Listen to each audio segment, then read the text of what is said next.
যারা আপনাকে মিথ্যা অপবাদ দিয়েছে তাদেরকে একটা ধন্যবাদ দিয়ে দিবেন, এবং যারা আগামীতে আপনাকে মিথ্যা ব্লেম করবে এদেরকেও একটা অগ্রিম ধন্যবাদ দিয়ে দিবেন। কারণ এই মানুষগুলো আপনাকে মিথ্যা ব্লেম না করলে এদেরকে আপনি আজীবন আপনই ভাবতেন, এদেরকে আপনি আপনার কল্যাণকামী ভাবতেন, এদেরকে আপনি আপনার সবচেয়ে কাছের মানুষ ভেবে আরও ধোঁকা খেতেন।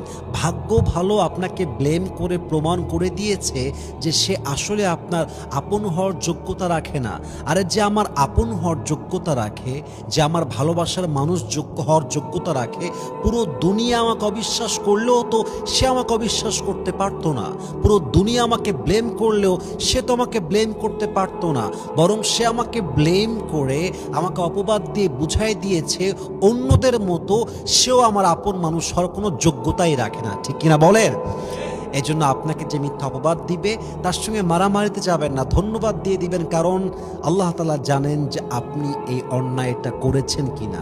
যদি আপনি পবিত্র হন, যদি আপনি সে অন্যায়টা না করেন, অপবাদে আপনার ক্ষতি তো হবেই না, বরং আম্মা জানা আয়েশা রাদিয়াল্লাহু তাআলা আনহার মতো আপনার সম্মানকেও আকাশচুম্বী করবে এক সত্তা। বলেন সবাই, তিনি কে?